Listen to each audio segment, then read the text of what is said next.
Favourite है, favourite प्रोडक्टहरुमा मेरो गट्सल पनि पर्छ। किनभने यसले के गर्छ भने हाम्रो शरीरको, यो जुन मानव शरीरको मुख्य एउटा इम्पोर्टेन्ट पार्ट भनेको चाहिँ यो पेट, आन्द्रा, यो यसको भागभित्र हुन्छ नि, लिभर पनि त्यहीँभित्र पर्छ। अर्को गल ब्ल्याडर, पित्त थैली भएको एउटा ठाउँ हुन्छ नि, यो पेट आन्द्राहरू भएको हो, यो पार्टहरूलाई चाहिँ एकदम राम्रो गर्छ। र हामीले सुनेको छौँ मेरो भित्री शरीर जस्तो छ बाहिर त्यस्तै देखिन्छ है।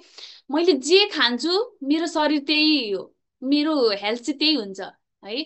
जस्तै मेरो पेटभित्र के छ, एकदमै नचाहिने कुराहरू खान्छु, अल्कोहल धेरै खान्छु, अब है ड्रिङ्क्स गर्छु, अनि एकदमै धेरै हार्स छ एकदमै। मैले आफूले आफूलाई केयर गर्दिनँ, मैले मेरो हेल्थको मतलबै गर्दिनँ म। अब खालि होइन, अब अलि धुवा धुलोमा हिँडिरहन्छु, एकदम टक्सिन्सहरू छ है, डिटक्सिफाई गरिरहेको छैन म। टक्सिन्सहरूमा धेरै डिल गर्छु, जस्तै टक्सिन्स भन्नाले पल्युसन धेरै छ, म ट्राभल धेरै गर्छु, अनि धुवा धुलोमा अलिक काम गरिरहेको हुन्छु, अनि अब आर्सेनिक भन्छ है, केमिकलहरूसँग धेरै एक्सपोज हुन्छ नि त, त्यस्तो फ्याक्ट्रीहरूमा काम गर्नुपर्ने हुन्छ, अनि केमिकल भएको ठाउँमा काम गर्नुपर्ने हुन्छ, जसले गर्दा चाहिँ शरीरमा केमिकल्सहरू चाहिँ थुप्रिँदै गइरहन्छ, शरीरले डिटक्सिफाई गर्न सकेन त्यसलाई। हो यस्तो केसहरू भयो भने के हुन्छ, मेरो भित्रको शरीर, मेरो भित्री पार्ट स्वस्थ भएन भने अब मेरो बाहिर अनुहारहरूमा देखा पर्न थाल्छ है। मलाई एजिङ बढ्छ, अब एजिङ देखा पर्छ छिटै। त्यसै गरी मलाई रोग लागिरहन्छ, अनुहारमा रिङ्कल्सहरू आउन थाल्छ, म एक्टिभ हुँदैन है। त्यही भएर अघि मैले भने नि, गट, पेट, आन्द्रा र यो भित्र जुन लिभरहरू, गल ब्ल्याडरहरू, यो जुन जुन रहने ठाउँ छ हो, त्यसलाई चाहिँ शुद्ध पार्छ है त गट्सलले। गट्सलले भनेर याद गर्नु कि जुन पेट, आन्द्रा, यो एरिया छ, त्यसलाई के गर्दो रहेछ, शुद्ध शुद्ध राख्दो रहेछ है। र त्यो पार्ट म्याम शुद्ध भयो भने मात्रै हामी ओभरअल हेल्दी हुने रहेछौँ। भनिरहेको थिएँ है, गट्सल भनेको पेट, आन्द्रा र त्यो त्यो एरियामा हुने अरू अङ्गहरू है, गल ब्ल्याडर, पित्त थैली भन्छ, यो सबै जोडिएको हुन्छ, अलि तल किडनीहरू हुन्छ है। यो पार्टहरू चाहिँ हामीले शुद्ध राख्यौँ भने हामी के हुने रहेछौँ, फ्रेस देखिने रहेछौँ, एक्टिभ देखिने रहेछौँ। भन्छ नि, खालि एकदमै त्यो पिरो होइन, मसालेदार कुराहरू धेरै खायो, अनि प्याकेटको कुरा खायो, अनि यो केमिकल हालेको कुराहरू खायो, प्रिजर्भेटिभ राखेको कुराहरू खायो, रङ हालेको कुराहरू धेरै खायो भने के हुन्छ, जति नै स्किन केयर गर्नु, जति नै महँगो महँगो क्रिमहरू युज गरे पनि हाम्रो स्किनमा त्यो एउटा ग्लो आउँदैन है, समस्याहरू भइरहन्छ है। त्यो के छ, हामीले स्किन केयर प्रोडक्टहरू सँगसँगै थोरै डायटमा पनि ध्यान दिनुपर्छ भनेको त्यही भएर है। अब यो के छ त, यो जुन हामीले गट्सल हेरिरहेछौँ है, गट्सल मेन त हामीले के हो, लिभरलाई फोकस गर्नु पर्यो है। यसले हाम्रो शरीरबाट त्यो अघि मैले भने नि टक्सिन्सहरू जुन थुप्रिरहेको थियो हो, त्यसलाई चाहिँ डिटक्सिफाई गर्न मद्दत गर्छ है। डिटक्सिफाई भन्ने एउटा शब्द छ, डिटक्सिफिकेसन पनि भन्छ हो। त्यो भनेको चाहिँ मेरो शरीरमा जुन टक्सिन्सहरू थुप्रिरहेछ है, अनेक थरीबाट, जस्तै अघि भने धुवाँ धुल्यो, अनि घामहरूबाट पनि यो युभी रेजहरू आइरहेको हुन्छ, म केमिकलहरूसँग एक्सपोज भइरहेको छु है, खानेकुराहरूबाट मुख्यतः आउँछ भाइरसहरू, ब्याक्टेरियाहरू, एकदमै धेरै शरीरमा टक्सिन्सहरू थुप्रियो भने शरीरले डिटक्सिफाई गरिरहनु पर्छ। र त्यो डिटक्सिफाई भएन भने अब रोग लाग्न थाल्छ हो। त्यो डिटक्सिफाई गर्नको लागि चाहिँ हाम्रो गट्सल चाहिँ एकदमै बेस्ट छ है, डिटक्सिफिकेसनको लागि। र यसले के गर्छ, लिभरको इन्जाइमहरू फिर्ता गराउँछ। तपाईँहरूलाई थाहा छ, हामीले खाएको खानेकुराहरू इन्जाइमहरू भयो भने डाइजेस्ट हुन्छ, इन्जाइमहरू कम भयो भने अब पेटमा समस्या आउन थाल्छ है। पेट, आन्द्रा, यही त हो इन्जाइमहरू बनिने हो। त्यो इन्जाइमहरू भएन भने चाहिँ समस्या आउँछ खानेकुरा डाइजेस्ट हुन। त्यो इन्जाइमहरू चाहिँ के गर्नु पर्यो, गट्सलले चाहिँ यो जो लिभरमा चाहिँ बनाइदिइरहन्छ है। हो त्यो इन्जाइमलाई ब्यालेन्स गरिरहन्छ। अब एउटा बिलिरुबिन ब्यालेन्स भन्ने छ है, त यसलाई पनि हेरौँ ल थोरै। यो बिलिरुबिन भन्ने हामीलाई थाहा छ, हामीलाई जन्डिस हुँदा जुन पहेँलो आउँछ नि, एउटा पहेँले भन्छ नि है, पहेँलो चिज हाम्रो शरीरमा देखा पर्न थाल्छ नि, त्यसलाई बिलिरुबिन भन्छ है। त्यो भनेको चाहिँ इन्जाइम त होइन, एउटा तत्त्व हो, पिगमेन्ट हो, त्यो जुन चाहिँ हाम्रो शरीरमा नर्मली पनि हुन्छ। जस्तै मलाई अहिले जन्डिस छैन, तर पनि मेरो शरीरमा बिलिरुबिन चाहिँ अलिअलि हुन्छ, किनभने मेरो शरीरमा जुन यो सेल्सहरू आरबिसी भन्ने छ है, त्यो बनिरहन्छ अब पुरानो हुँदै जान्छ, नयाँ बनिन्छ, आरबिसी पुरानो हुँदै जान्छ, नष्ट हुन्छ, फेरि नयाँ बनिन्छ। हो यो नष्ट हुने बेलामा चाहिँ बिलिरुबिन भन्ने बनिन्छ है। र यो बिलिरुबिन बनिँदा चाहिँ के हुन्छ, शरीरले फाल्नु पनि पर्छ, जति बनिन्छ त्यति फाल्नु पर्छ र जन्डिस देखा पर्दैन। तर जब त्यो बिलिरुबिन थुप्रेको थुप्रै गर्यो मेरो शरीरमा, थुप्रिरहेछ गइरहेको छैन भने चाहिँ अब मेरो शरीरमा जन्डिस देखा पर्न थाल्छ। कहाँ कहाँबाट? आँखाबाट, नेल्सहरू नङहरूबाट है, बिस्तारै छालामा देखा पर्छ है। बुझिरहनु भएको छ है? बिलिरुबिन भन्ने जुन तत्त्व रहेछ, हामीले रिपोर्ट हेर्दा रिपोर्टमा पनि देख्छौँ है, जन्डिसको बिरामीको रिपोर्ट हेर्दा बिलिरुबिन यति भनेर हामीले हेर्छौँ। हो त्यो के रहेछ, लिभरबाट बनिने एउटा तत्त्व रहेछ, जुन चाहिँ हाम्रो सेल्सहरू आरबिसीहरू पुरानो नष्ट हुन्छ, नयाँ बनिन्छ, पुरानो नष्ट हुन्छ, हो त्यो बनिने प्रक्रियामा चाहिँ बिलिरुबिन भन्ने चिज चाहिँ निस्किँदो रहेछ है। हो यो बिलिरुबिन बनिन्छ शरीरले टोइलेटको मार्फत होइन, पिसाबहरू टोइलेटहरू दिशाहरूबाट फालिदिरहेको हुन्छ, टक्सिन डिटक्सिफाई गरिरहेको हुन्छ। हो यो चाहिँ गट सेलले चाहिँ डिटक्सिफाई गर्न मद्दत गर्छ है त, त्यो बिलिरुबिनलाई चाहिँ ब्यालेन्समा राख्न मद्दत गर्छ है। अर्को छ फ्याटी लिभर।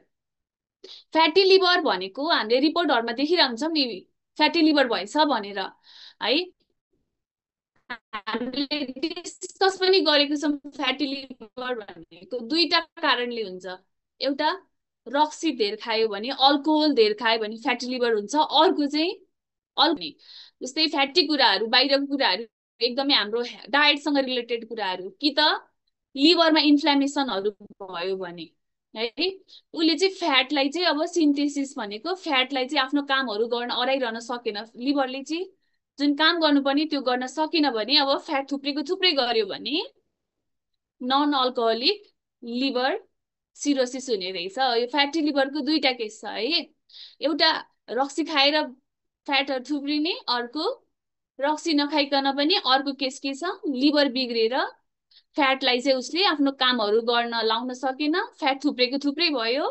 हो यो दुईटा केसहरू छ है त। अब यसमा के गर्छ, गट्सलले चाहिँ फ्याटलाई चाहिँ आफ्नो कामहरू गर्न पठाउँछ है, जसले गर्दा लिभरमा फ्याट जम्ने कुरा चाहिँ कम भयो, लिभरमा फ्याट कम जम्न थाल्यो, भएको फ्याटले पनि काम गर्न थाल्यो है।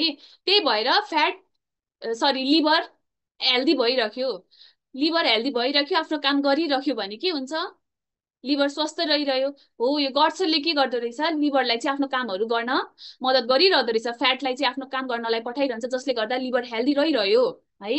हो गट्सलको एउटा यो पनि काम भयो। अर्को छ स्टोमक अल्सर्स, पेटमा अल्सरहरू देखा परेछ सानो ठुलो है, एकदमै सिरियस केसहरू छ भने हामी एकदमै अल्सरको हुन्छ नि स्टेजहरू हुन्छ है, अल्सर एकदमै बढेको छ भने हामीले खानेकुरा पनि दिँदैनौँ नि, थाहा छ? अल्सर एकदम बढेको छ भने बिरामीलाई एनपिओ भन्छ है त, एनपिओ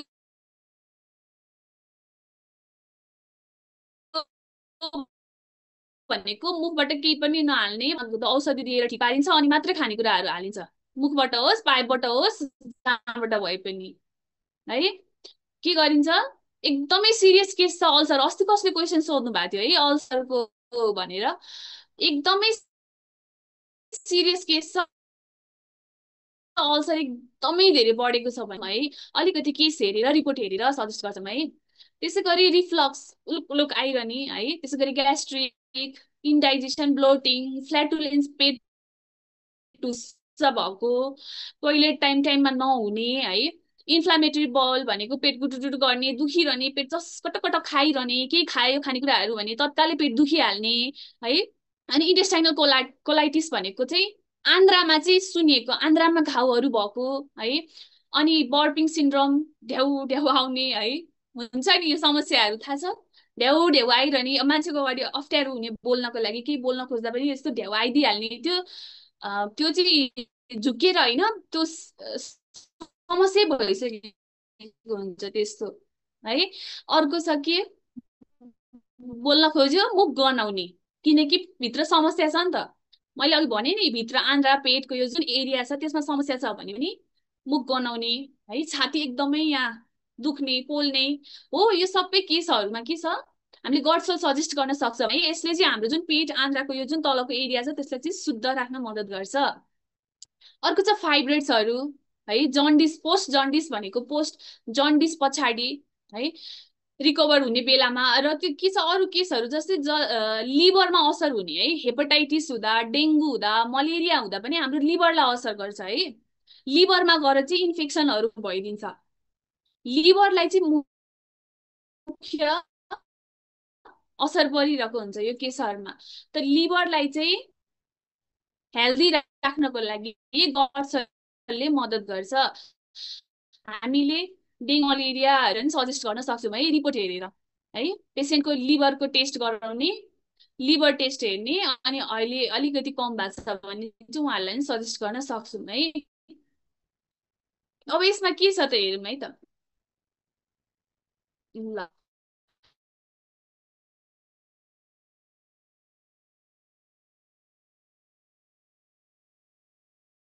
सबै मेडिसनल औषधिहरू, यो सबै मुख्य जडीबुटीहरू भनौँ न। जेठी मधु भन्छ, जेठी मधु त सुनिरहेको नाम पनि हो है। जेठी मधु जसलाई नर्मली पनि पहिलेदेखि सुनिराखेको यो आयुर्वेदिक औषध दबाईहरू, जसले चाहिँ एकदमै हुन्छ नि, एकदमै त्यो जरा गाडेर बसेको चिजहरूलाई पनि निको पार्न मद्दत गर्छ है। लिभरलाई डिटक्सिफाई गर्न मद्दत गर्दो रहेछ है त यो कुराहरूले। के रहेछ, जेठी मधु, पाथरजुर, गुर्जो है, एन्जिलियन, यो जुन गट्सलमा भएको मिल्क थिस्टलहरू छ है, यसले के गर्छ, लिभरलाई डिटक्सिफाई गर्न मद्दत गर्छ।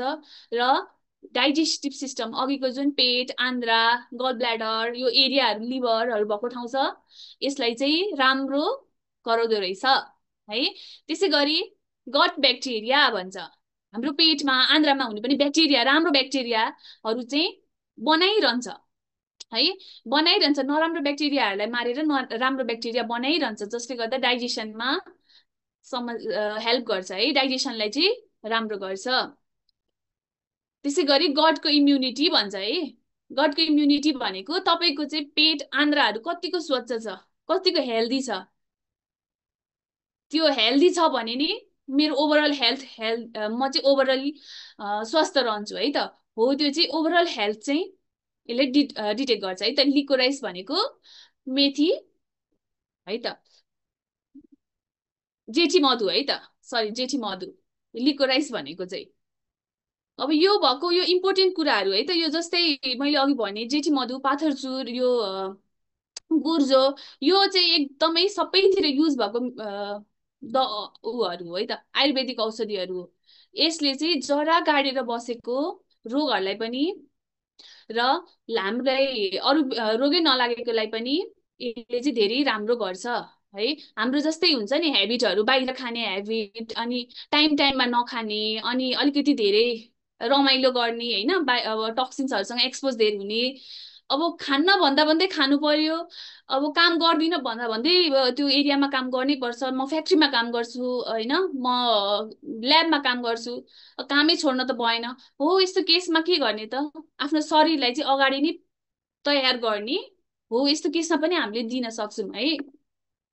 रोग लाग्ने अगाडि नै खाने, रोग लाग्नै नदिने है। यो पनि त हाम्रो एउटा मुख्य उद्देश्य हो नि त। रोग लागेपछि नै खानुपर्छ भन्ने त होइन। हाम्रो के हो, हाम्रो मुख्य उद्देश्य चाहिँ भरिसके चाहिँ औषधि खानु नपरोस्, अगाडि नै चाहिँ हामी स्वस्थ भएर बस्ने है।